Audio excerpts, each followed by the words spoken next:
Muy buenas noches. Reciban un cordial saludo a los colegas que se encuentran aquí presentes de diferentes países, de aquí de Colombia o de Venezuela o de Perú o de México o de Guatemala o de cualquier otro país que oye en vivo esta presentación o que lo ve por Facebook o por YouTube.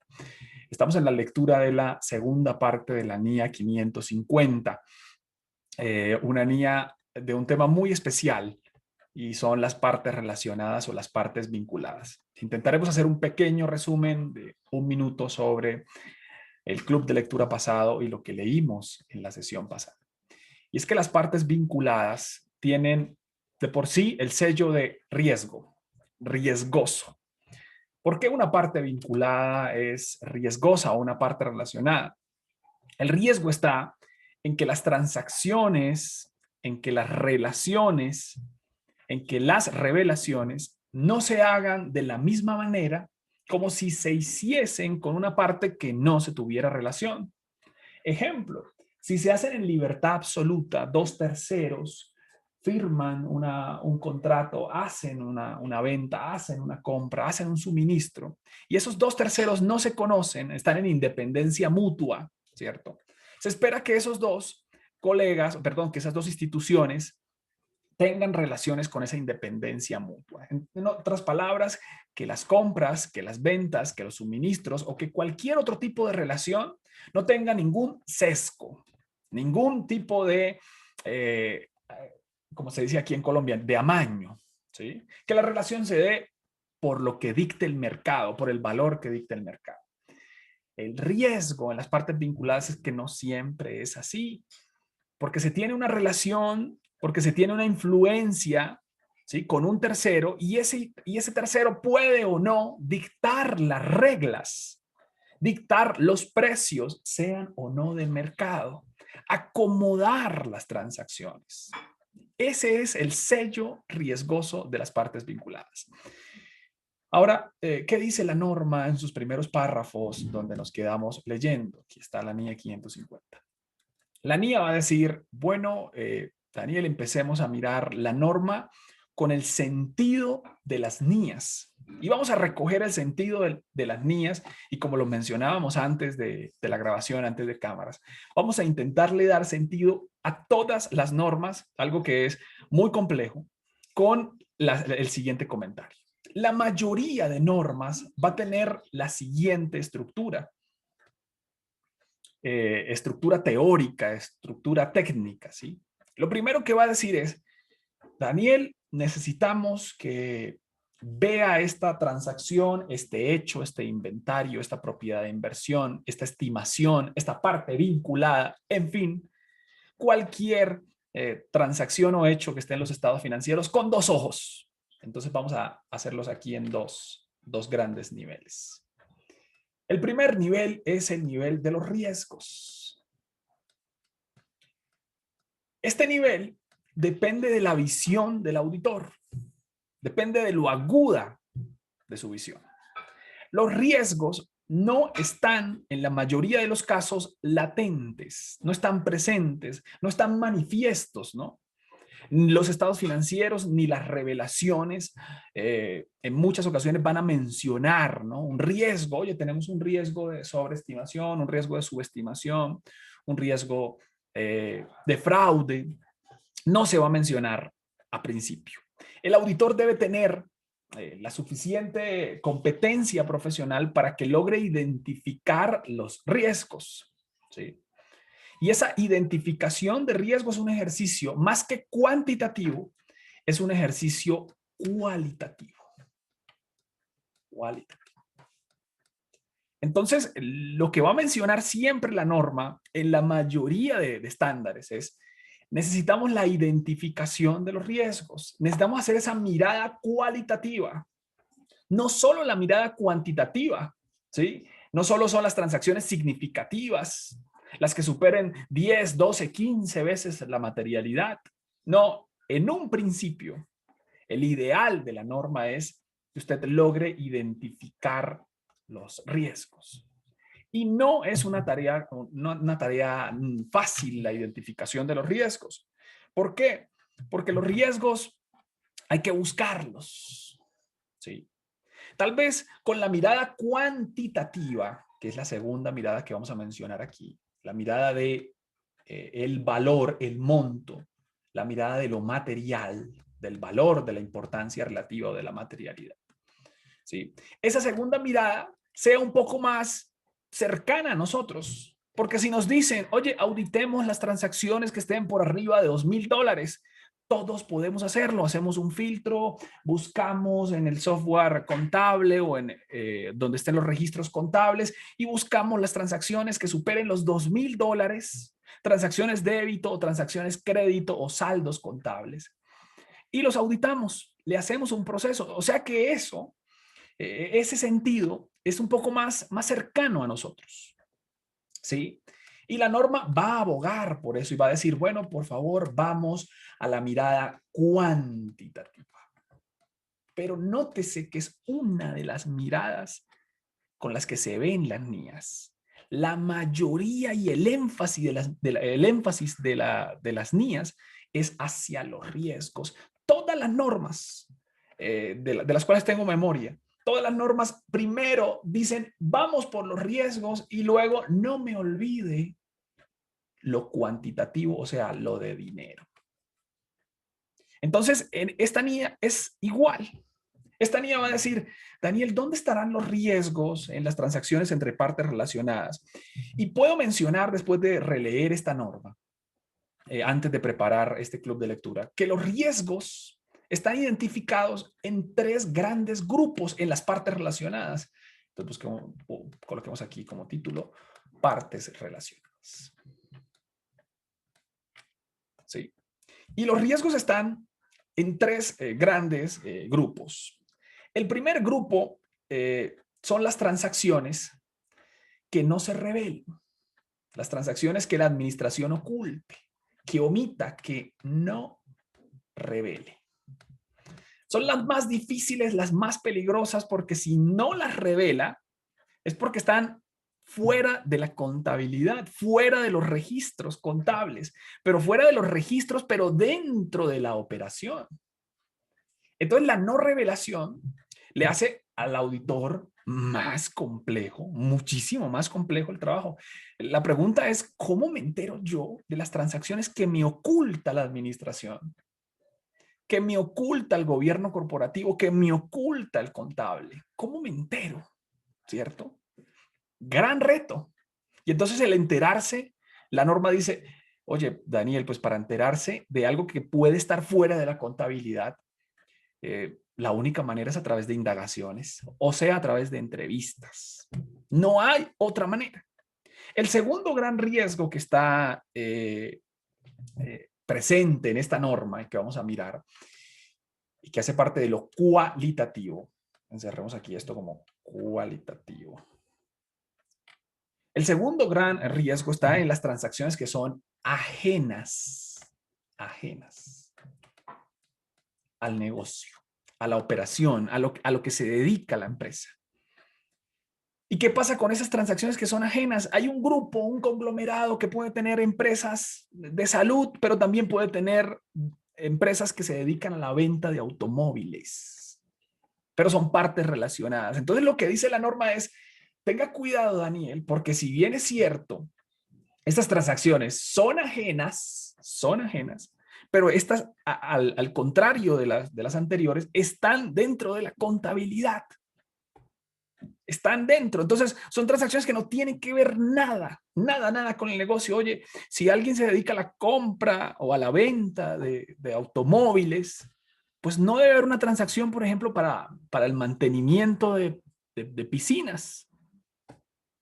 No se me ocurre, ¿no? Mantenimiento de piscinas, y salvo que exista, ¿no? Una gran piscina dentro del concesionario donde se venden las motocicletas o los automóviles. Pero entonces, puede ser con partes relacionadas porque hacen parte del mismo conglomerado, están en la contabilidad, pero son ajenas a la operación. ¿Sí? Y el tercer gran riesgo cualitativo es que hay otro grupo de transacciones de terceros que ejercen influencia significativa sobre quien prepara los estados financieros. ¿Y qué pasa con el que ejerce influencia significativa? Lo vimos en el club de lectura pasada. Quien ejerce influencia significativa habla más fuerte, su voz se oye más y como dicen en algunas empresas, se hace lo que él diga. ¿Por qué? Es porque él tiene el 90% de la participación, porque él aporta el 90% del capital. Entonces, si alguien ejerce tanta influencia significativa, puede dictar las reglas contables, puede dictar las nuevas políticas, puede decir cómo o no contabilizar. Y estos son los tres grandes grupos de riesgos cualitativos, especialmente complejos. ¿Por qué? Porque no están a la vista. Y si están a la vista, no es fácil identificarlos. Entonces, esta norma, como todas las normas, va a decir, primero y antes que nada, identifique los riesgos. Y toda esta herencia viene de la NIA 315, ¿no? Identifique los riesgos. Por favor, haga entrevistas, por favor, mire actas, por favor, sea cuidadoso con su revisión para que identifique los riesgos, que es el aspecto cualitativo. Y la segunda parte, que les decía que es un poco más cercana, pues también la dice la norma, pero como en 1 o 2 párrafos. Dice, Daniel, y también por favor, haga procedimientos a las transacciones con partes relacionadas que se consideran significativas, importantes. En otras palabras, que superan o exceden el valor de la materia. ¿Sí? Entonces, ¿qué pasa en esta segunda parte de todas las normas? Que es una parte que empieza a ser en ocasiones un poco automática. ¿Sí? Pues que superen los $2,000. Y entonces todos vamos automáticamente, hacemos filtros, hacemos búsquedas para elementos que superen los $2,000. Sí, $2,000 es la materialidad. Entonces, la combinación y la mezcla de estos dos elementos están en todas las NIEs. Están en, bueno, ya agotó la etapa de identificar los riesgos, ya le dio su mirada cualitativa y esa mirada es compleja de transmitir o de enseñar. ¿Por qué? Porque se basa principalmente en la experiencia. ¿Sí? Entonces, lo que pueden hacer los colegas o quienes enseñan o los líderes es contar experiencias y decir, mira, tengan cuidado con esto, tengan cuidado con aquello, pero su mirada propia y particular está en la identificación de los riesgos.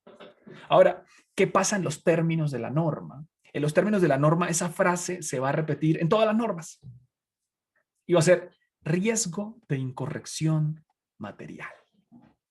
Y esa frase y esa traducción, considero que no es afortunada esa traducción, porque hace que esto se vuelva demasiado técnico cuando esto es muy cercano a todos. Riesgo de incorrección material, oye, ¿qué es eso? Mira, en partes relacionadas, el riesgo es la posibilidad de que esto suceda, esto se materialice, que no se revele, que sean ajenas, que el que ejerce influencia significativa dicte las reglas, reescriba las reglas contables. ¿Sí? Ahora, riesgo de incorrección. ¿Y cómo es eso de incorrección? Mira, riesgo de que estos tres grandes grupos de no revelación, de ajenas y de influencia significativa, ¿sí?, terminen con algo mal en los estados financieros. En otras palabras, termine separándose del marco de información. En este caso, para toda Latinoamérica, de las normas internacionales de información financiera. Termine separándose. Entonces, ¿cuál es el riesgo? Que si se da estas tres cosas, que si identifico estas tres cosas, se logre la separación del marco. Ahora, de incorrección, ese riesgo de incorrección, riesgo de hallazgo, como lo llaman las publicaciones, ¿sí?, riesgo de separación, riesgo de incumplimiento con las NIF. ¿Sí? Y ahora, de incorrección material. ¿Qué es incorrección material? Pues incorrección material son incorrección importante, que tenga importancia significativa, que tenga materialidad, que sean de un gran valor. Sabe que la norma va a decir, Daniel, mire los riesgos de hallazgo, los riesgos de separación, pero por favor, y creo que la norma no pudiera decir otra cosa, pero por favor miremos los riesgos que más tienen asociado un valor, un monto. En otras palabras, miremos los riesgos más grandes, los más importantes, ¿sí? Ahora, no con esto, la norma quiere decir que los pequeños no son importantes. Casos y casos en América Latina han pasado, que empiezan con centavos, con céntimos, con menos del peso, menos del dólar, ¿sí? Y que se acumulan, ¿no? Lo que quiere la norma es, Daniel, intentemos por favor identificar cuáles son los riesgos que están aquí, ¿sí? De separarse de la norma, de incumplir con el marco, pero ¿cuáles son los riesgos más grandes? Sí, la norma no pudiera decir, por favor, identifíqueme los riesgos más pequeños, ¿no? Riesgos de incorrección no material o inmaterial, ¿no? La norma va a mencionar, va a apelar para que identifiquemos los riesgos importantes. Ahora, ¿qué es lo que está presente en todas las normas? Este enfoque dual de valor y de riesgos, cuantitativo y cualitativo. Así que cuando se acerque a cualquier norma, espere la instrucción. ¿En qué momento la norma me va a decir, por favor, Daniel, así como en todas las mías le he dicho, identifique las posibilidades de hallazgo importante? Identifique los riesgos, identifique con su mirada la parte cualitativa, riesgosa. Y también, ¿en qué momento todas las normas me van a decir, pero no me olvide las partes importantes, que no tengan riesgo, pero no me olviden las partes importantes, que tengan o no riesgo, pero no me olvide las partes importantes. Partes importantes que para este ejemplo superan los $2,000. Así que esta mirada va a estar presente en todas las normas y luego, para terminar esta gran introducción de esta norma y de la mayoría de NIES, una vez usted tenga identificada las partidas que a su juicio son las más riesgosas. Mira que hay una parte que ejerce influencia significativa. Eso es riesgoso. Mira que hay transacciones que no entendemos por qué se dan eh, a, en otro país, por ejemplo, en otra región. Y aquí pasó alguna vez en Colombia, un ejemplo, ¿no? Una empresa contrata servicios de otra empresa a 600 kilómetros de distancia. 600 kilómetros. Cuando alrededor, a menos de 1 kilómetro, hay muchísimas empresas que hacen lo mismo. ¿Sí? Entonces uno dice, pero ¿por qué a 600 kilómetros de distancia? Si aquí en el mismo municipio, en la misma jurisdicción, en el mismo estado, ¿sí? Ahí mismo, a menos de 2, 3 kilómetros, hay muchas empresas que hacen lo mismo. Entonces todo eso hace parte de la mirada propia del auditor. Ahora, luego de esto, que usted tenga identificadas las partidas materiales y que tenga identificadas las partidas riesgosas, la norma le va a decir, es el momento de que creemos los procedimientos de auditoría para obtener evidencia. Pero ese párrafo siempre va a ser un 10% de las normas o un 5%. En lo que de verdad se va a enfocar la norma es en la identificación de los riesgos. Y aquí hay gran parte del contenido de las normas, en esta parte, la identificación de los riesgos cualitativos. En lo cuantitativo, dedica espacio. Pero una vez usted tenga la visión cualitativa, la visión riesgosa, la visión de escéptico, ¿no? De aquí podría pasar esto, aquí podría suceder esto, donde la empresa se separe de los estados, se separe de sus políticas, incumpla con el marco, sobreestime, subestime, omita. ¿Sí? Una vez usted tenga esa mirada y tenga la mirada cuantitativa, diga, mira, aquí las transacciones importantes son de $3,000 hacia arriba, de 4,000, de 5,000. Una vez tenga esa mirada, la norma le va a decir, perfecto, es momento que respondamos con nuestras herramientas. Es momento que cuando el mecánico logra identificar cuál es el problema o crea saber cuál es el problema, es momento cuando el doctor crea tener un diagnóstico sobre el paciente. Es momento que cuando el auditor crea saber por dónde se pueden desviar los estados financieros, es momento que el auditor empiece a responder a los riesgos. Nótese que aquí no se habla de gestionar los riesgos. ¿Dónde se habla de gestionar? En la auditoría interna. Aquí se habla de responder a los riesgos. Y eso es bien diferente, porque la respuesta a los riesgos es obtener evidencia. En el doctor, en la analogía que siempre hago con el doctor, una vez el doctor oiga todas mis dolencias, una vez el auditor vea todas las posibilidades, las variaciones, las transacciones que pueden ser ajenas, entonces el doctor empieza a recetar. En este caso, el auditor empieza a decir, pues empecemos a obtener evidencia por las partidas que son más riesgosas y por las partidas que son más materiales. Y ese proceso de respuesta al riesgo se llama procedimiento de auditoría. Procedimiento de auditoría. Y esos procedimientos tienen una sola misión: responder a estos riesgos, a los materiales y responder a los riesgos cualitativos. Y ese es, puedo decir, y exagerando, la verdad, que es el resumen estructural de todas las NIAs. ¿Sí? Por favor, riesgos, por favor, materialidad. Y enseguida, cuando tenga el diagnóstico, cuando ya crea tener el diagnóstico, por favor, empecemos a hacer procedimientos de auditoría. Con esta introducción que nos ha tomado varios minutos, vamos a darle la mirada a esta norma y vamos a encontrarle la lógica de lo que acabamos de ver en la NIA 550. Acompáñenme, por favor, mientras dejo aquí en blanco esta pantalla. Entonces, la NIA... Aquí está cerrada la cámara.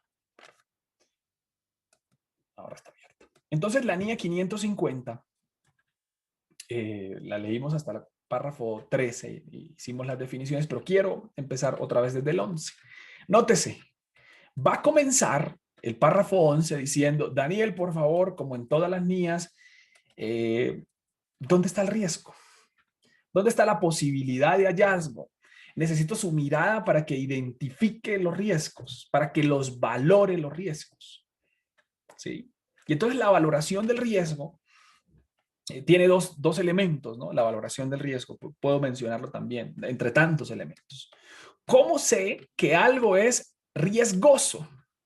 ¿Cómo sé que algo es riesgoso? Hay muchas maneras, yo puedo resumirla en dos. Sé que algo es riesgoso cuando alguien me dice que es riesgoso. ¿Y cómo me dice que es riesgoso? A través de indagaciones. O sea, de entrevistas. Entonces el auditor, en toda auditoría bajo NIAS, debe hacer entrevistas, lo va a exigir la norma. No hay manera de que alguien me diga que hay riesgo si yo no se lo pregunto. Entonces las indagaciones son la herramienta fundamental del auditor para la identificación y valoración del riesgo. Como mencionábamos, nadie va a llegar y le va a decir, Marta, Diego, quiero contarle dónde están las posibilidades de que incumplamos con el marco, que incumplamos con la NIF, que incumplamos con nuestras políticas. Rara vez va a pasar eso. En otras palabras, el auditor tiene que buscarlo a través de indagaciones. Es lo que va a decir esta primera parte. Pregunte cuáles son las partes relacionadas. Hable. Si encontró partes que no están reveladas, pregunte, por favor, ¿por qué no están reveladas? ¿Por qué son ajenas? Empiece a preguntar para entender el riesgo. Y la segunda fuente de identificación de los riesgos viene principalmente por los controles. Daniel, puede ser que en las indagaciones mientan, oculten, ¿sí? Pero por favor, como segunda tarea, identifiquemos los controles, que si no hay controles, la posibilidad del riesgo se duplica. Si no hay controles, si hay debilidad, si hay una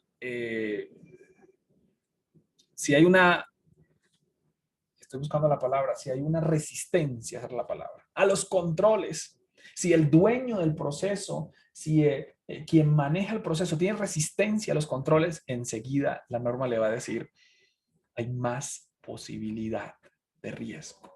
Y nótese que usted no llega preguntando cuáles son los riesgos, sino de dos maneras. Usted dice, en las indagaciones me pueden dar indicios y en los controles y en la evaluación de los controles me pueden dar indicios de que existen los riesgos. Esas entre otras maneras que menciona la NIE 315, pero es la que destaco de esta norma, ¿no? ¿Quieres saber dónde están los riesgos? ¿Quieres saber dónde pueden estar las partes relacionadas que no están contabilizadas, que están contabilizadas de más, que están contabilizadas de menos? Pregunte, pero no lo va a preguntar directamente, ¿no? Pregúntelo. Pregunte sobre las transacciones, pregunte si existen o no partes relacionadas. Eso es la primera parte de muchas normas. Pregunte y trate de identificar dónde están los riesgos. Entonces eso va a decir aquí la norma, ¿no? Empieza a conocer, empieza a entender. Otra cosa que va a decir la norma es cuéntele a su equipo. ¿Sí? Cuéntele, si usted está con varias personas. ¿Por qué? Porque varios escepticismos siempre son mejor que un solo escepticismo. ¿Sí? Entonces empieza a entender, empieza a comprender y luego la primera gran herramienta. El auditor, aquí se indagará, pero me puedo separar de esa traducción respetuosamente. Y puedo decir aquí, el auditor entrevistará, preguntará, pero aquí utilizan la palabra indagará, ¿no? Yo diría, el auditor preguntará, porque no hay ninguna otra manera, ¿no? Para entender el riesgo, ¿no? O sea, no hay ninguna otra manera distinta a los estados financieros. Pues en los estados financieros tengo ahí las formalidades, las notas, la presentación, pero abrirme y abrir a quien ha preparado los estados financieros solo se hace a través de entrevistas. Ni las notas le van a decir, aquí hay un riesgo importante. Entonces, por favor, señor auditor, pregunte, ¿cuáles son las partes vinculadas? Y entonces aquí viene un cuestionamiento lógico, ¿no? Daniel, ¿para qué pregunto cuáles son las partes relacionadas si esas están ya en las notas? Si esas están ya en las revelaciones, ahí está, me dieron el listado y están en las notas. Lo que quiere la norma siempre va a ser, con la identificación del riesgo, es ir más adentro de las notas, más adentro de la información financiera. ¿Y cómo ir más adentro? Preguntando. No hay ninguna otra manera, ¿no? Entonces, por favor, pregunte cuál es la naturaleza de las relaciones existentes, así ya las conozca. ¿Por qué? Porque en una entrevista usted puede llegar y oír una contradicción y decir, oye, pero en las notas me dicen que hay 5 partes relacionadas y en esta entrevista me están diciendo que hay 15 o que hay 10 o que no hay. ¿Sí? Listo. Si la entidad ha realizado transacciones con dichas partes, listo. Y luego viene la segunda parte que hemos hablado. ¿Cuál es la segunda fuente de identificación de los riesgos? Los controles. Y dice, Daniel, por favor, pregunte, que es el cambio, ¿no? de indagará, ¿no? Yo puedo decir, el auditor preguntará, ¿sí? Ante la dirección y entre otras personas de la entidad y aplicará otros procedimientos de valoración del riesgo, otros, con esto está diciendo la norma, mire, las entrevistas no son el único procedimiento, ¿no? Sirve, pero hay otros procedimientos con el fin de obtener conocimiento de los controles que en su caso la dirección haya establecido. Entonces, ¿qué va a hacer con esta entrevista? ¿Cómo están a sondear los controles? ¿No? ¿Cómo están los controles? Pero cuéntemelos. Cuénteme, por favor, cómo están los controles. Los controles básicamente pretenden 4 cosas, y lo hemos mencionado muchas veces. Un control y un control contable, ¿sí? Lo que quiere es prevenir.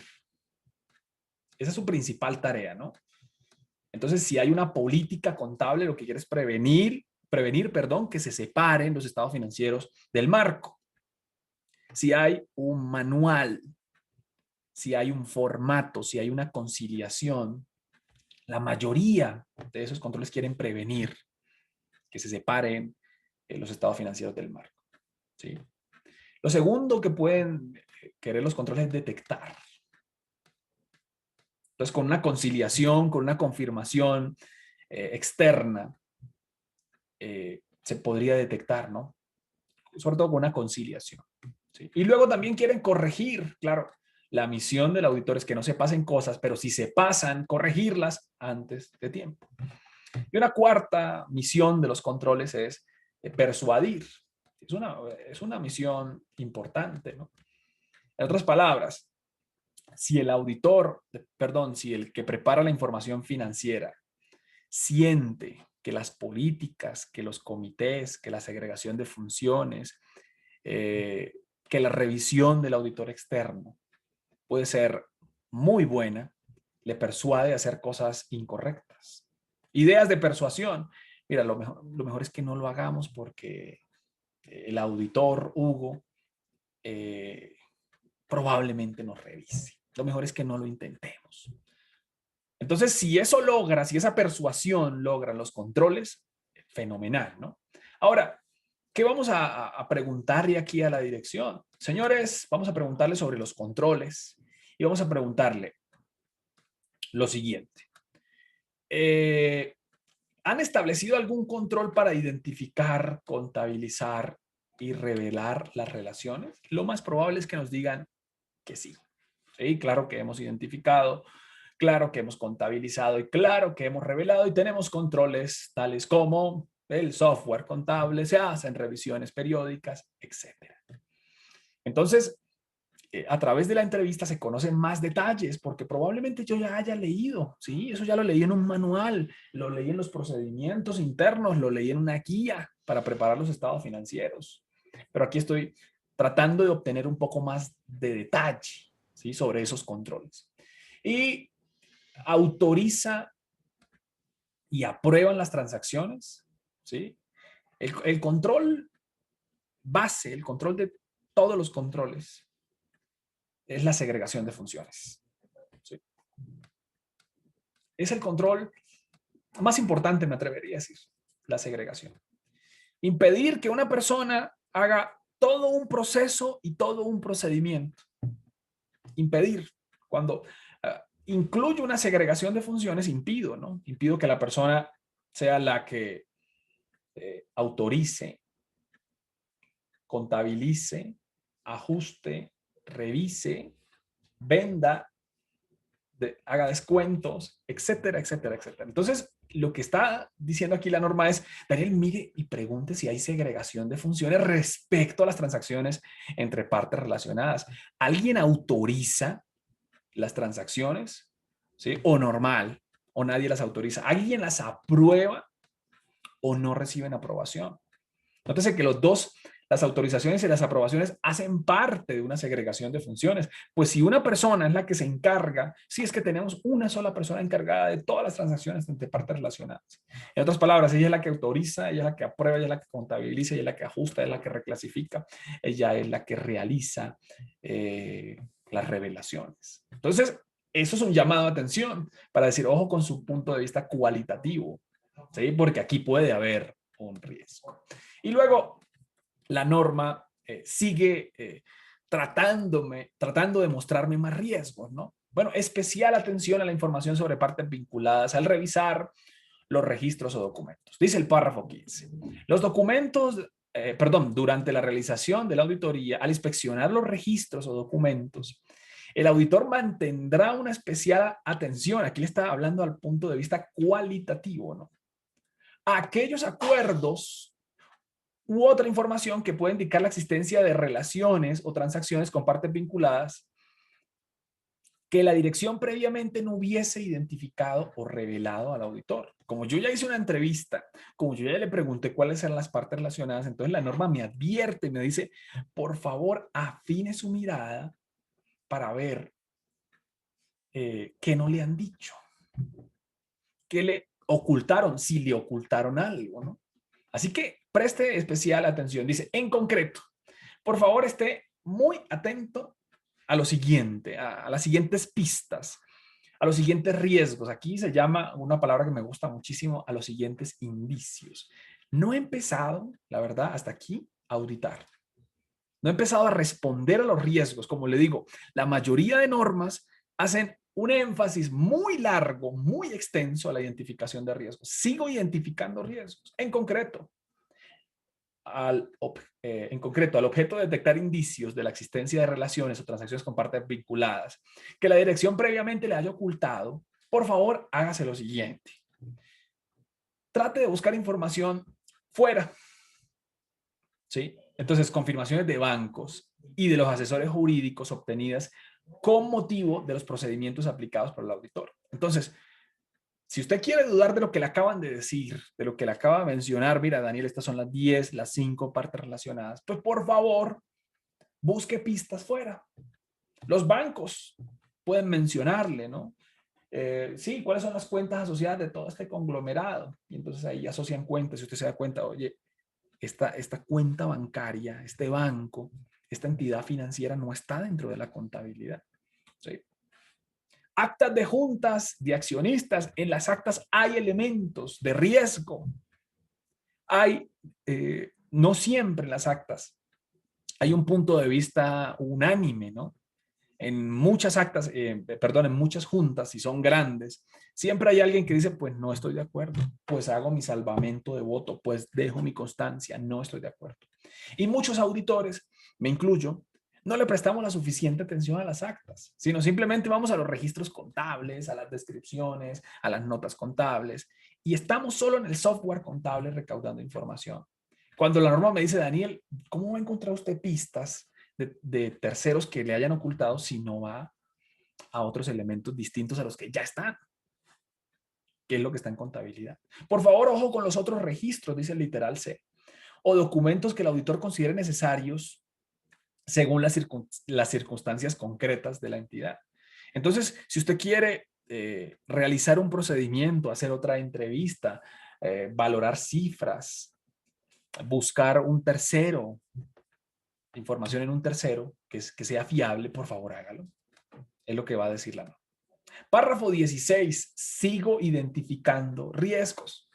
En el caso de que aplicar los procedimientos, perdón, en el caso de que al aplicar los procedimientos de auditoría requeridos en el apartado 15, en el párrafo que acabamos de leer, o mediante otros procedimientos, el auditor identifique la existencia de transacciones significativas ajenas al curso normal de los negocios.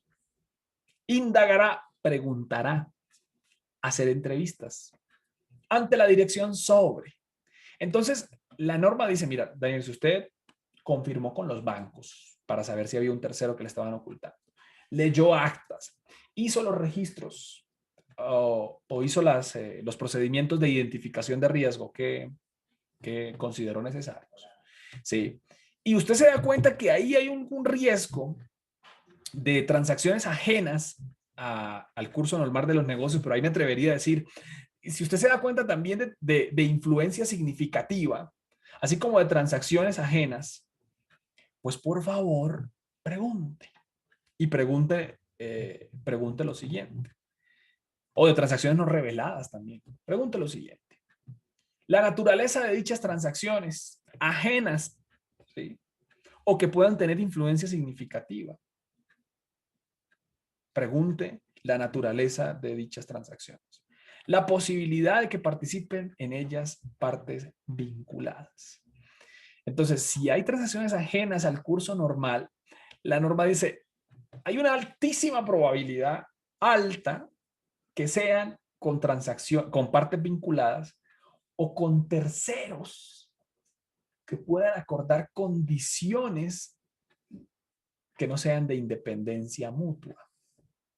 ¿Qué quiere decir eso? Mira, que puedan haber en esas transacciones ajenas que puedan ser entre familia. Pueden ser entre familia. Así que tenga cuidado con eso. Y luego, con este 17 termina la identificación de los riesgos. Aquí no he comenzado con lo que se llama respuesta al riesgo u obtención de evidencia. Dice el párrafo 17, puesta en común con el equipo del encargo de la información sobre las partes vinculadas. Por favor, el auditor compartirá con todos los miembros del equipo del encargo la información obtenida sobre las partes vinculadas. Lo que quiere la norma es que varias visiones, varios escepticismos se junten y digan, oye, sí, esto es extraño, esto, porque se necesita juicio, ¿no? Esto es ajeno al negocio. Ahora, puede ser ajeno al negocio, pero puede tener un valor razonable. Puede estar en circunstancias normales de mercado, ¿no? O puede ser ajenos al negocio porque es una parte vinculada y porque se están trasladando costos o gastos o ingresos o impuestos, ¿no? Que es otro de los riesgos importantes. Entonces la norma dice, mira, Daniel, después de que usted identifique, después de que haga entrevistas, después de que pregunte sobre los controles, ya usted debe tener una mirada un poco más amplia sobre las partes vinculadas y sobre todo sobre el riesgo y valor de las partes vinculadas. Así que una recomendación más, que es el párrafo 18 y 19, y luego empiezan la respuesta a los riesgos. Entonces, como para ir cerrando esta etapa, dice, bueno, Daniel, usted ya hizo entrevistas, usted ya preguntó sobre los controles, obtuvo listados de revelaciones, dice el párrafo 18. En cumplimiento del requerimiento de la NIA 315, relativo a la identificación y valoración de los riesgos de incorrección material, esa frase es muy común en las normas. Lo que está diciendo en nuestras palabras es, mira, la mamá de la identificación de los riesgos es la NIA 315. La mirada cualitativa, la mirada escéptica, la mirada riesgosa, la mirada que va más allá, ¿sí? Para identificar riesgos, no la de auditar, no, la de identificar riesgos, no la de ejecutar, la de identificar riesgos. Es la NIA 315. Ahora, dice, en cumplimiento de esa norma, como usted ya identificó y valoró con las entrevistas y con el conocimiento de los controles, ¿cuáles son las posibilidades de hallazgo importante, o espero que lo haya hecho, lo que dice la norma? ¿Sí? Si lo identificó, ¿no? Porque si no identificó, pues no hay riesgos, pues no pasa nada. El auditor, dice, identificará y valorará los riesgos de incorrección material asociadas a las relaciones y transacciones con partes vinculadas y determinará si alguno de dichos riesgos es significativo. Nótese lo que está diciendo esta norma, ¿no? Nótese lo que está diciendo esta norma. Perdón un segundo. Entonces, lo que está diciendo esta norma es, Daniel, mira, como usted ya identificó riesgos, si los hay, ¿cierto? Ya se dio cuenta, oye, estas transacciones son ajenas, estas transacciones son extrañas, esta es una parte, una influencia significativa y este puede dictar las reglas contables. Esto que nos confirmaron externamente no está revelado ni está reconocido en los estados financieros. Entonces la norma dice, ¿será que en todas esas sospechas que usted tiene, porque no es otra cosa sino sospechas o indicios, habrá alguno significativo? Lo que me está diciendo es que no todos los riesgos tienen el mismo color. ¿Sí? Algunos auditores pueden decir, Daniel, no identifiqué ningún riesgo. Siento que todo está reconocido, siento que todo está revelado, siento que todo está por el valor razonable. ¿Sí? Pero perfectamente otro auditor dice, mira, identifiqué, al menos en las entrevistas que hice, como 5 riesgos. Me mencionaron cosas que no sabía.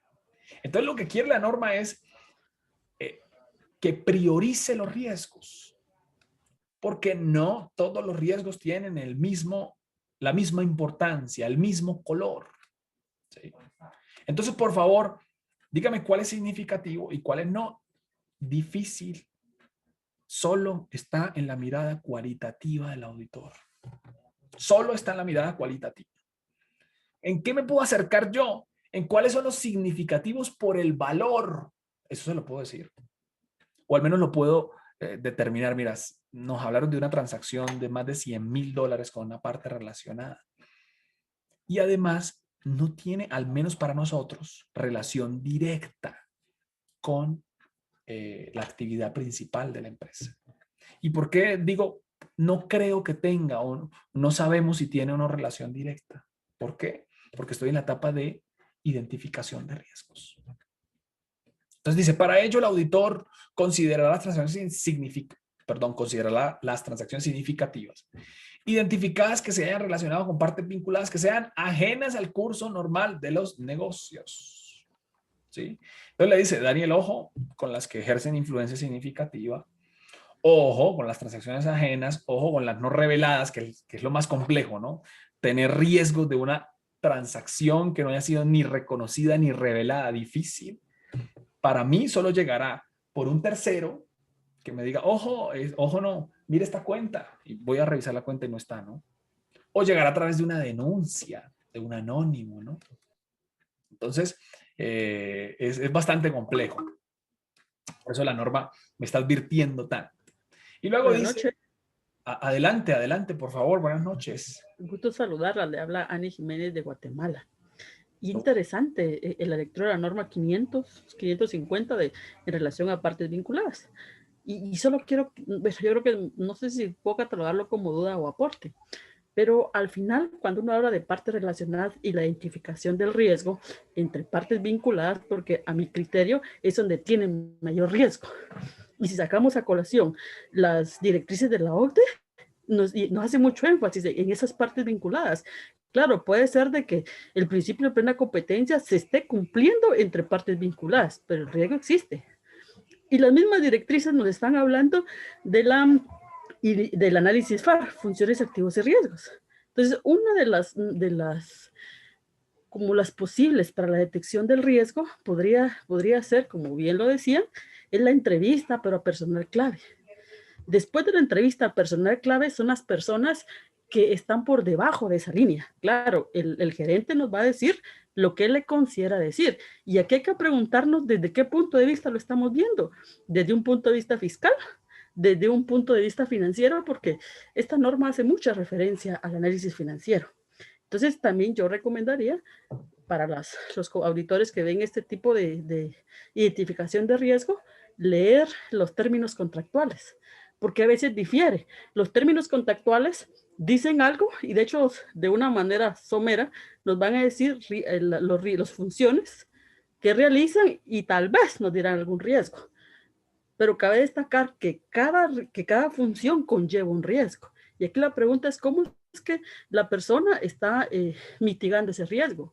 ¿Quién está asumiendo los riesgos de acuerdo a las funciones? ¿Quién hace más? Están valoradas de acuerdo al principio de plena competencia. Entonces yo considero que la identificación del riesgo se puede ver en la conta, claro, se puede ver en la contabilidad, pero solo nos da indicios de cuál es el riesgo o las funciones que está haciendo.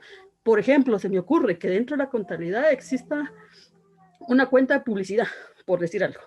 Y resulta que la publicidad, estamos viendo a quién le está vendiendo, que va a ser al mercado doméstico, pero resulta que la marca no le pertenece al mercado doméstico, le pertenece a una parte relacionada. Y entonces ahí empieza la consigna de, ¿tiene riesgo o no tiene riesgo? ¿Están dándole valor agregado a la marca? ¿O simplemente es por estrategia de mercado? El gerente le va a decir, mire, eso lo necesitamos para impulsar mi producto. Pero ojo, ¿qué pasa si el producto tiene 10, 15 años en el mercado? ¿Es necesario tanta publicidad? Yo considero que es necesario, pero no desgastarnos tanto. Ok, sí es necesario, pero una empresa que está vendiendo, ¿qué le digo? Por decir algo, 100 millones y resulta que un 15% lo está invirtiendo en publicidad, significa que por cada unidad monetaria vendida va incluido 15 centavos o como se denominen en su país para del gasto en publicidad. Entonces, a la final, ¿quién está asumiendo el riesgo? ¿La entidad, la doméstica o la extranjera? Entonces, este es mi poco aporte que les puedo dar yo, porque la NIA es bonita, pero la NIA, digamos que en términos colegiales, nos habla desde una forma bonita. El problema es cuando vamos ya a campo y nos encontramos que la NIA es excelente y nos habla mucho, pero resulta que para aplicarla es complejo. Y asumiendo ese, los auditores tenemos que considerar qué tanto nos quieren decir, porque una cosa es lo que querramos saber y otra es lo que ellos nos quieren decir. Que Y generalmente es ojo, bastante poco, ¿no? exacto, y depende de qué punto lo estamos viendo, porque si vamos de parte de una firma, por decirles algo, aquí en Guatemala se conoce como firmas, ok, ¿cuál es el enfoque de una firma? ¿Para qué quieren los estados financieros? ¿Para un banco? Ah, ok, entonces veámonos bonitos. los quiere para el ente fiscal, volvámonos bonitos. Pero puede ser que los quiera con otros propósitos. Entonces, no, aquí no me conviene verme tan bonito. Entonces, al final, lastimosamente, casi que nos pasa en todo el mundo. Sí, Cómo identificar esa parte del riesgo. Y como claro. digo, la NIA 240, la NIA 315, la NIA 300, magníficas. Sí, sí, así es. Y la verdad Muchísimas es que gracias, Ani, muy amable por su aporte. Y no, no es poco, es muy importante. Y le animo a que, por favor, nos acompañe en todos los clubes de lectura y animo a todos a que hagan el mismo aporte y vea cómo enriquece esto, Ani, y todos los colegas, la lectura de la norma, ¿no?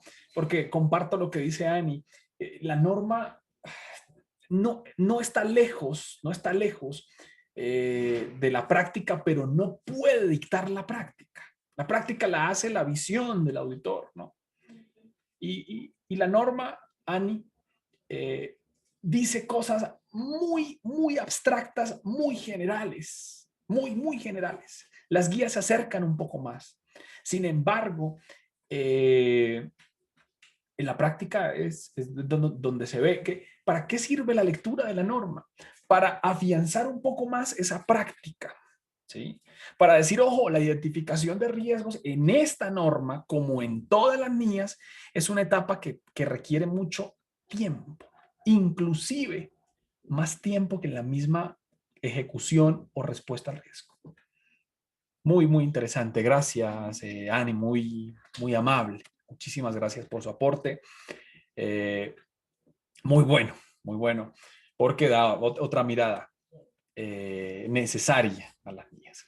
Vamos a terminar el club de lectura, quedan pocos párrafos, vamos a realizarlo, ¿bien? Esta lectura de los párrafos vamos a hacer un poco más rápido sobre ella. Entonces dice, en el caso de que llevar a cabo procedimientos de valoración de riesgo y las actividades relacionadas en conexión con las partes vinculadas, el auditor identifique factores de riesgo de fraude, o sea, intención de separarse intencionalmente, mostrar cosas diferentes, ¿sí? Incluidas las circunstancias relacionadas con la existencia de una parte vinculada con influencia dominante o influencia significativa. Considerará dicha información a la hora de identificar y valorar los riesgos de incorrección material. Estos son ideas abstractas, pero llevadas a la práctica, ¿qué quieren decir? Que era lo que nos decía Ani desde Guatemala. Mira, lo quiere decir esto. Ojo que puede haber una parte que ejerza presión desde el extranjero o ejerza presión sobre los demás. Y si usted identifica eso, esa presión, ¿sí? Por favor, inclúyalo ahí, en el top de los riesgos. ¿Por qué? Cuando hay un tercero que ejerce esa influencia significativa y yo, que soy una parte relacionada, que tengo un 5%, un 2%, yo debo callar, así no esté de acuerdo. Y entonces la norma dice, y eso, Daniel, es un riesgo de fraude. ¿Por qué? Porque cuando nos hablan de riesgo de fraude, tenemos que transportarnos directamente al triángulo del fraude. Y el elemento que asocio con influencia dominante es la presión. Si domina, presiona. Y presiona para que ciertas cosas se hagan de cierta manera. ¿Sí? Se presenten de cierta manera, como decía Ani, dependiendo del tercero. Listo. Y luego, por fin de la identificación del riesgo, que es la etapa más importante, viene la respuesta al riesgo.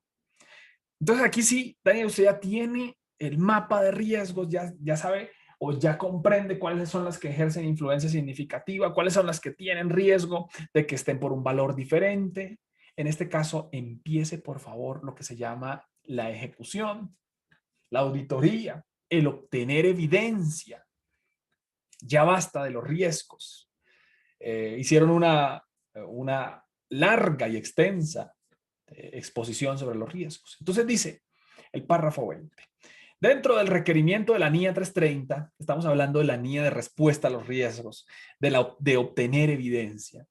De que el auditor responda a los riesgos valorados, el auditor debe diseñar y aplicar procedimientos de auditoría posteriores con el fin de obtener evidencia suficiente y adecuada sobre los riesgos valorados de incorrección material asociados con las relaciones y transacciones con partes vinculadas. Estos procedimientos de auditoría incluirán los requeridos en el apartado 21 y 24. Así que inmediatamente debemos leer cuáles son los procedimientos de auditoría o procedimientos o respuestas a los riesgos que nos sugiere la norma, ¿no? Que sugiere específicamente la norma. ¿Cuáles son esos procedimientos? ¿Cuáles son esos procesos que sugiere la norma? Entonces, vamos a leerlos. Dice el 21. Dice, en el caso de que el auditor identifique acuerdos o información que sugieran la existencia de transacciones o relaciones entre partes vinculadas, que la dirección no haya identificado o no le haya revelado previamente, el auditor determinará si las circunstancias que subyacen confirman la existencia de dichas transacciones o relaciones. ¿Qué dice este párrafo que es tan complejo? Mire, Daniel, tenga cuidado porque si usted no ha identificado un tercero, una empresa, ¿sí?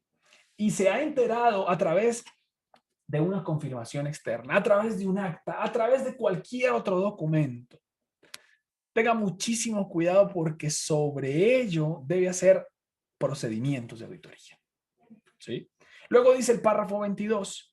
Si identifica partes vinculadas o transacciones significativas con partes vinculadas que la dirección no le haya identificado, que le haya ocultado, que no le haya revelado, por favor, comuníquelo a los miembros del equipo para que estén todos alerta, ¿no? Ojo, mira, nos enteramos a través de un tercero, a través de un proveedor, a través de un cliente de esta situación, de una parte relacionada que no sabíamos que existía, ¿sí?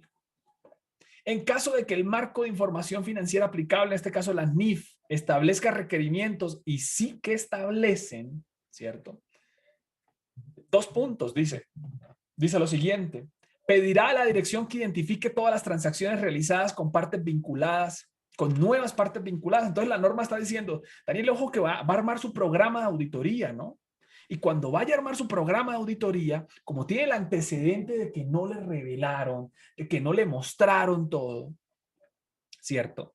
Entonces esté muy atento en su programa, en su procedimiento de auditoría, ¿a qué? A nuevas partes identificadas, nuevas partes relacionadas que antes no podrían estar, ¿sí? Entonces, lo que está diciendo la norma es alerta, alerta. Si encontró algo, si ha encontrado algo que no le revelaron, es probable que existan otras cosas que no le hayan revelado también. Es lo que dice la norma. Indagará sobre el motivo, y esto es complejo, hay que tener una independencia muy, muy grande. ¿Por qué los controles de la entidad sobre las relaciones y transacciones con partes vinculadas no permitieron identificar o revelar? Claro, aquí es decirle a la administración, como ya estoy en auditoría, como ya estoy en ejecución, decirle, pues, señores, ¿por qué los controles fallaron? ¿Cuáles fueron los controles que fallaron? ¿Sí? Preguntarle a la administración, pero esta pregunta ya es para obtener evidencia, no para obtener indicios. ¿Qué controles fueron los que fallaron? ¿Quién falló? ¿Quién no reveló? ¿Quién no autorizó? ¿Quién o en qué se falló? ¿Sí? Aplicará procedimientos de auditoría sustantivos, dice el literal C, adecuados en relación con las nuevas partes vinculadas o nuevas transacciones. Como ya estoy en estado de alerta, mucho cuidado a las transacciones con partes vinculadas. Mucho cuidado, porque no me las revelaron, me enteré por un tercero. Alerta. Reconsiderará el riesgo. Mire, como estamos en un estado de alerta, dice la norma, reconsidere el riesgo. ¿Por qué? Porque el riesgo es mayor, porque no me revelaron ciertas cosas. Y luego dice el E, si la falta de revelación de información por parte de la dirección pareciera intencionada, evaluará las implicaciones. Lo que dice la norma es que sería una falta gravísima a la independencia, sería una falta grave a la relación, que la administración no me revele ciertas cosas que me llego a enterar por un tercero. Falta grave de las reglas que debe seguir la administración para la preparación de los estados financieros. Terminamos con los últimos párrafos que dicen o que dan instrucciones sobre las transacciones ajenas al curso normal. Las resumo de la siguiente manera. Hay que tener mucho conocimiento del sector, de la empresa, del negocio, para determinar que una transacción es ajena al curso normal. ¿Qué sería lo ideal? Que las transacciones ajenas fueran eso, muy distantes a la relación contractual, muy distantes a la relación con la operación de la empresa. ¿Sí? Pero generalmente esas transacciones que son ajenas tienen apariencia dentro de la operación, apariencia de que aportan a la operación. Entonces, mucho cuidado con esta mirada a las transacciones ajenas, ¿no? Entonces, lo que va a decir el párrafo 23 dice literal, ojo, inspeccione el fundamento empresarial, las condiciones, a ver si son congruentes al sector, ¿no? Lo que aportan o no aportan esas transacciones, como bien lo decía Annie en su participación, en su intervención, ¿sí? Obtenga la aprobación, si es que hay aprobación, ¿no? Si es que hay autorización. Párrafo 24, y con este párrafo, no, quiero saltarme el párrafo 24 y quiero ir al párrafo 26, que me parece más importante. ¿Qué dicen estos párrafos aquí en adelante? Daniel, ojo con la evidencia que obtenga. Debe ser más y mejor evidencia, porque estamos frente a un hecho que tiene el rótulo de riesgo, ¿sí? Y luego cuando llegue a formarse el informe, es el párrafo 25, tenga cuidado. ¿Por qué? Porque hay transacciones que pueden estar sobreestimadas, subestimadas u omitidas, y eso, si se presenta y no se corrige, va a tener un efecto en la opinión. Va a tener un efecto en la evaluación sobre qué opinión dar. Pero me enfoco en el párrafo 26. Y el párrafo 26 dice, Daniel, en el caso de que el marco de información financiera establezca requerimientos, claro que este marco NIF establece requerimientos. NIC 24. ¿Y qué dicen esos requerimientos? Dicen o definen qué es una transacción entre qué es una parte relacionada, definen influencia significativa, hacen una definición sobre quiénes podrían ser unas partes relacionadas. Pero aquí voy. Si eso lo define la NIF, ¿qué pasa en nuestro caso? Considere, por favor, incluir una manifestación escrita. La manifestación escrita es una herramienta que respalda la evidencia. Vamos a imaginar que yo he hecho procedimientos de auditoría, le pregunté, oye, señores de administración, regálenos la lista, busqué en los terceros afuera, no identifiqué otras partes relacionadas distintas a las que me presentan, miré, las transacciones son del curso normal, todas están incluidas, todas están por el valor razonable. Usted tiene una buena cantidad de evidencia para decir las partes relacionadas, las partes vinculadas, cumplen con la normatividad, cumple con las políticas. Pero aquí hay siempre una herramienta que puede reforzar esa evidencia y se llama manifestaciones escritas. Entonces, aquí tengo el procedimiento de auditoría. Aquí tengo mi papel de trabajo. Aquí tengo las entrevistas. Aquí tengo los terceros que consulté. Aquí tengo las actas que leí. Y todo me dio, ok, se cumple con la NIF, se cumple con las políticas. ¿Sí? Este es gráficamente cómo funciona la manifestación por escrito. Aquí coloquémoslo de otro color. Aquí está. Las manifestaciones por escrito irían a respaldar la evidencia que he obtenido. ¿Y cómo logro ese respaldo? ¿Y quién me da ese respaldo? Ese respaldo se lo da la administración o el responsable de la preparación de los estados financieros. La administración o la dirección de la empresa. ¿Y cómo me da ese respaldo? A través de una manifestación o una confirmación. ¿Y qué dice esa confirmación? Que han revelado todas las partes vinculadas, que han contabilizado todas las transacciones y hechos con las partes vinculadas. Nótese que quien está diciendo eso es la administración. Y la administración no puede entender, oye, Daniel, yo lo he contratado para que usted me diga si se han revelado todas o no, si se han contabilizado o no. ¿Sí?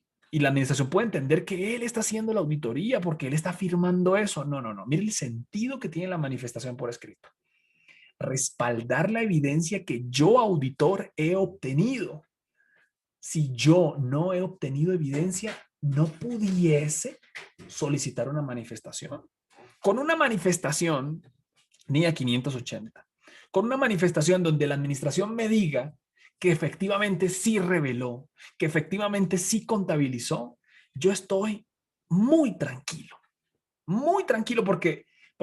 porque digo, es coherente mi resultado, mi ok, con lo que me está diciendo la administración. ¿Qué puede suceder en la manifestación por escrito? Que la administración diga, no, Daniel, no le vamos a manifestar eso. Eso es su responsabilidad.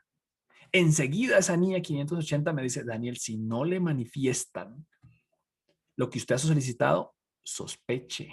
Oye, ¿por qué no me quieren decir que han contabilizado todas las relaciones entre partes relacionadas? Todas las transacciones entre partes relacionadas. Puede ser porque no le hayan mostrado todo. Entonces, nótese que esto es una medida de refuerzo de la evidencia, ¿no? Las manifestaciones por escritas, y son importantes en un tema que puede tener subjetividad. Párrafo 27, comuníquele, por favor, siempre al gobierno corporativo lo que pase con las transacciones entre partes relacionadas. Sean o no ellos, permitan o no ellos las transacciones, comuníquese con ellos. Párrafo 28, último párrafo de la norma, del cuerpo de la norma, que quedaron pendientes las guías de esta norma tan extensa y tan interesante. Daniel, por favor, como usted le va a dejar los papeles de trabajo a su equipo, a su grupo, pues deje una constancia de los nombres de las partes vinculadas. ¿Por qué? Porque en el siguiente periodo se las pueden ocultar, se las pueden reducir, se las pueden aumentar, y deje mejor ese conocimiento ya, deje esa constancia de las partes vinculadas en sus papeles de trabajo. Terminamos este club de lectura con un resumen, el resumen que hago, que acostumbro a hacer sobre la NIA 550. NIA 550, un hecho muy riesgoso en los estados financieros. ¿Qué hay que hacer para identificar el riesgo? Que es la primera gran tarea de todos los auditores. Poder categorizarlo y decir, el riesgo está o en los que ejercen influencia significativa y son partes vinculadas. El riesgo está en las transacciones ajenas que no tienen que ver, pero están en contabilidad. O el riesgo está en las transacciones ocultas que no me revelaron, que son las más complejas de conocer y de identificar. Y otro elemento importante sobre la NIA 550 es que la identificación y la mirada del auditor es absolutamente clave. El determinar si una transacción es ajena o no, por ejemplo. ¿Quién puede decirlo? Yo a simple vista puedo decir, mira, esto es ajeno, esto no tiene nada que ver. Pero alguien que conoce el sector me dice, Daniel, esta compra, este proveedor, así parezca extraño, es necesario para que siga la operación. ¿Sí? Y ahora, cuando el auditor identifica los riesgos, enseguida debe realizar procedimientos. ¿Para qué? Para obtener evidencia. Y si en su evidencia obtiene que le están ocultando, prenda las alarmas. Aumente la muestra. Mire todas las partes relacionadas. Mire transacciones. Lea contratos. ¿De cuáles? De todas las partes relacionadas, porque hay una alarma. Y por último, las manifestaciones escritas. Si usted quiere reforzar sus procedimientos, la norma le da la opción y dice que ellos, administración, me manifiesten que sí han hecho todo. Y con eso tengo coherencia con los papeles de trabajo y con la evidencia que he obtenido. Leemos algunas preguntas para finalizar o algunos comentarios. O si alguien quiere, por favor, abrir su micrófono. Bienvenido. Vamos a leer aquí. Anabel dice, buenas noches. Otra forma de detectar el riesgo con la documentación presentada por la parte auditada. Por ejemplo, determinar la triangulación entre mercancías, asunción de funciones o segregación de funciones, analizar la prestación de servicios relacionadas. Así es.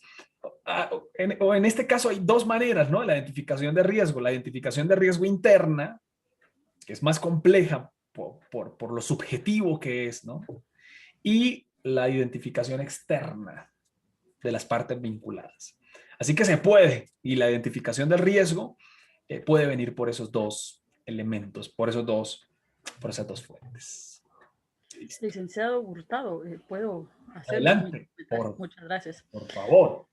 Yo siento que uno de los retos que tenemos los auditores en el caso de la NIA 550, que es establecer los riesgos y mayor con partes relacionadas, es tener presente que es la sustancia antes que forma.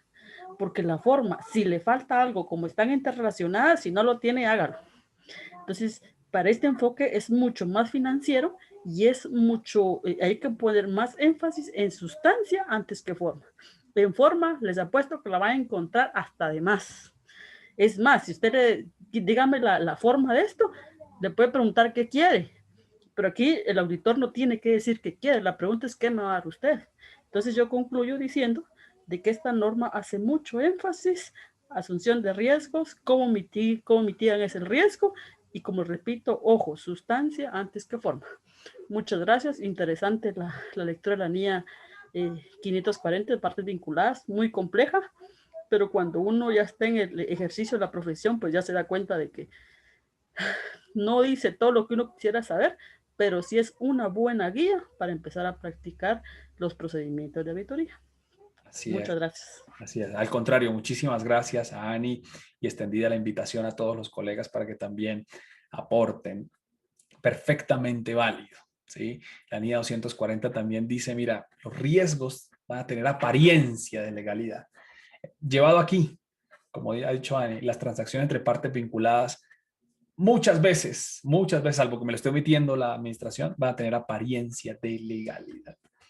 Así que muy bien por ese aporte. Por ahora desearles una feliz noche y nos vemos en una próxima oportunidad. Muchísimas gracias por vincularse al club de lectura. Nos vemos en una próxima NIA, en una próxima oportunidad. Chao y hasta pronto. Muchísimas gracias, licenciado. Con mucho gusto. Gracias a ustedes por acompañarnos.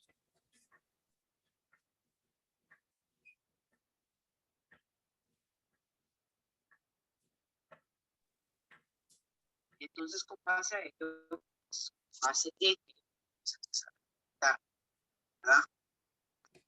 Y bueno, primero nosotros que tenemos que tener algo clarísimo, clarísimo. Y es que